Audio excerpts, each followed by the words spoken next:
because we did the material instancing last week so that we could mess around with whoops, so we could mess around with materials on the barrels and stuff, if you remember, because we had the material instance for the barrel, and then you could play with the values over here, like, turn it red and green and blue and whatever. I'll leave that barrel bright blue for now, just so we remember that that happened. Okay, so what I wanted to touch on next was vertex painting. So nothing in so my scene's not set up for vert painting. If it was, I could show you how to do it properly. However, I'm going to use deferred decals for for what I need in this scene. I can easily just use decals, which I'll run over in next week's environment stream. But I think because of where you are all up to in your project, I think vert painting is probably going to be quite important for you, especially for people like Curtis and that who've got areas that they need to be painted wet. So the reason I say that my scene is not set up for vert painting is that nothing is high res enough. Like, these are literally flat planes. These are all flat planes. There's no geometry on them really, which means that I can't paint on them because it goes off vertex weighting. The sort of the most high poly thing I've got is this tablecloth, which is certainly not high resolution enough to be painted on. So what you can see is I can come in here to this paint tab up here like this and just start kind of painting this on. So what I've done, basically the idea is that I've got my material set up.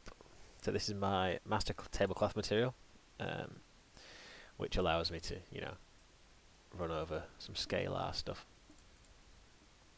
That's should have been fine. I don't know why that's changed its mind.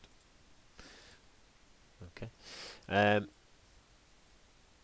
talked about material instancing, so you get the general gist of this. Hopefully it's just got parameters on it so that I can mess with it. So if I just demonstrate that, and just in case people don't know what I mean, here's, let's say, here's my regular tablecloth, yeah? Find the thingy in here. How do you find one straight into your material viewer? Not into your material viewer, your content browser. I want to navigate to it. Meshes. Furniture. Tablecloth, here we go. So there's my master tablecloth material. It looks dodgy in there because it looks super shiny, and that's because I've got some reflectivity on that vert paint shader. But essentially, there's my master. If I set up an instance of that, call it mi tablecloth 3, you can see I've already set up a few instances. There's a blue one, there's a red one, there's the regular one. If I come into here, because I've set these up to be, scalable params, essentially what it means is I can tweak the values on it in here like this. So I can change all this kind of stuff. So I don't want to be doing all of this stuff. Okay, so I can change like the colour and all that sort of stuff. Make it, like a nice green colour for now. Mess with some of this other stuff. You mess with all sorts once you set up a material properly, which is great. Yeah, there's my, flip my normal upside down, inside out. You can actually fiddle with the scale of your alpha, but that's, that's a different story entirely. Opacity, whoop, obviously you can change all of that. I think that might mess with that too. Yeah. You can see you can just kind of add a little bit of variation. I don't know how to set it up so that it would warp all the way in. I think it's because those areas will be a bit grey as opposed to the blanket white the rest of it will be. But anyway, moving on to the vertex painting. Let's just test that. Okay, it comes out bright orange, but you get the gist.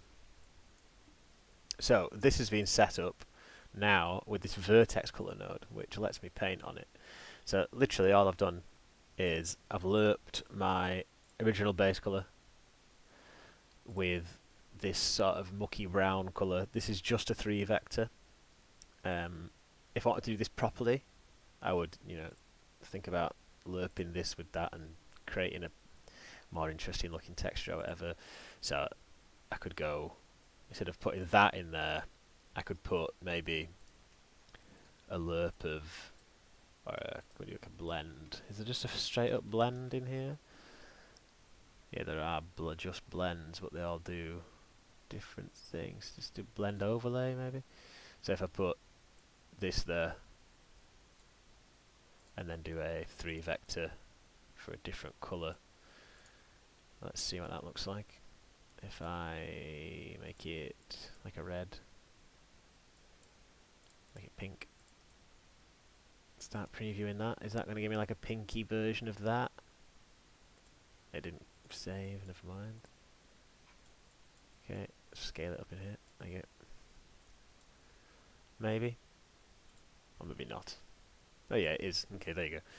So if I just kind of lerp over like a rubbish sort of brown colour, darken it down quite significantly there, like that. Why does it never do what you want it to do, this thing? Okay, there you go. Okay. Why?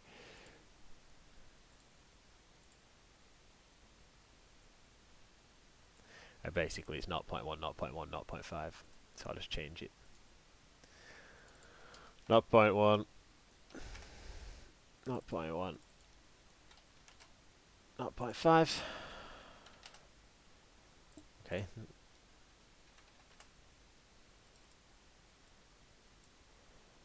How do I make brown with numbers? Why is it such a struggle? Okay, it's 0.25 in the red. That 0.25.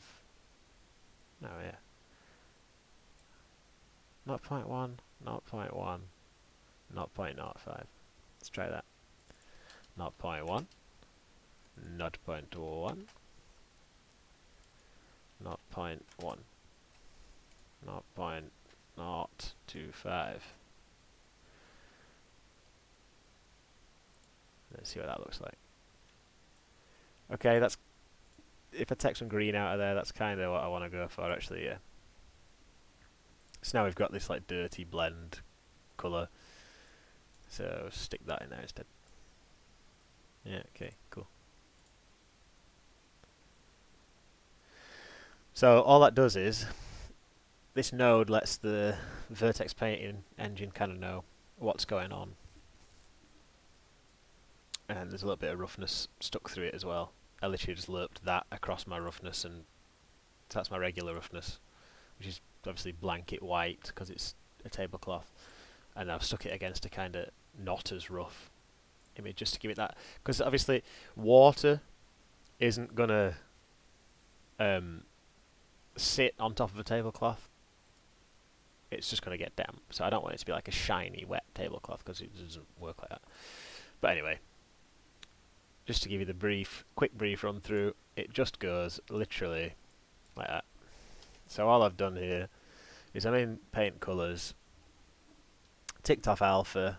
I don't know if changing that would, oh yeah, that kind of does the job as well.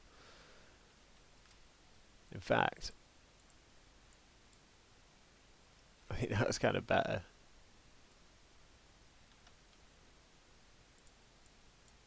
Yeah, you can mix it up.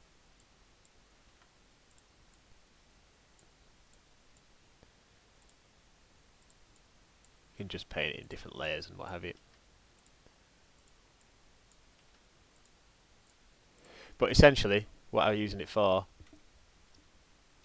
is what you might use it for is, if you had a floor plane, for example, with high vertex count, you could paint like puddles on it. So if you would just make them slightly lighter in colour, perhaps, and then give them a very high spec value and a low roughness value, so that they would like shine, and you could maybe play with the height, and you can literally just any material that you can think of, you can paint over the material. So you could like paint grass over concrete and stuff, just as long as you lerp them through.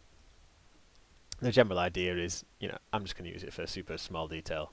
The guy spilled some beer. Done. Cool. Let's go over here. This guy also spilled some beer. And then when you look at it lit, you're not really going to be able to see much of it. But obviously when candles are on here, it's not going to be as glaringly blocky as it is there. Sometimes you'll get this issue where it's come through like upside down like that. So if you that's probably the way I've set the material up. There's probably a way to make it not do that. You have to just unpaint it. It's probably because one's B where it should be A or whatever. But yeah, there you go. That's how you vert paint things. Super easy. And can you only paint over verts? What do you mean, Connor?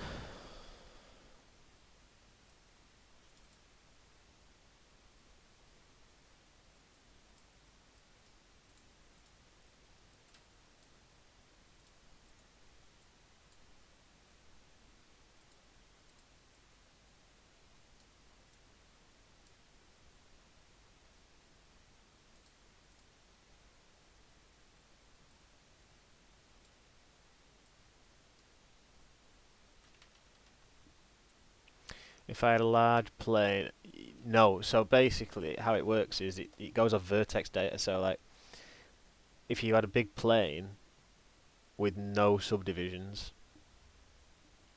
it would only be able to read the corners of that plane. That's why it looks kind of shit on mine, because there's not many verts for it to work off. So you can see, like, if I just click here, small, it might even colour in one try. Can you see there? So I've hit a vert there, and it's coloured that vert. It goes along your verts. Obviously, if you've got, that's a good example there. I've coloured in all three corners of a try, and it's just coloured in the try.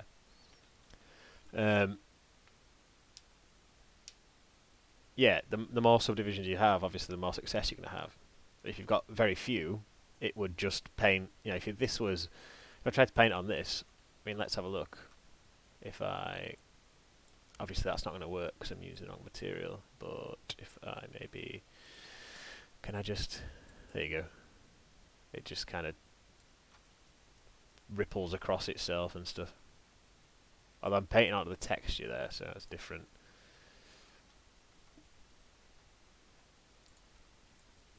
I'm not sure how you'd even go about doing it when there's nothing to paint. And that's not set up for painting on. But yeah, if you just paint it on a plane, it'd just colour half the plane in when you click once. Yeah, it'd look really awkward. Oops. Keep clicking the wrong thing. Let me just undo that, I don't want that. It seems to have broken my material instancing though. Can you see here? This wasn't that colour before, which is kind of annoying. Tablecloth 1 was like a red colour, and it has, maybe it's because I've not made it scalar, because that should have been scalar. Yeah, that is why. That's annoying. So it seems to break my instancing because it's not scalar. This is a scalar parameter. This is not. So like I can't mess with it. I can't scale it around. It's kind of annoying. Because like before I could just zoom that around a little bit and change the colour of the thingy, which is frustrating.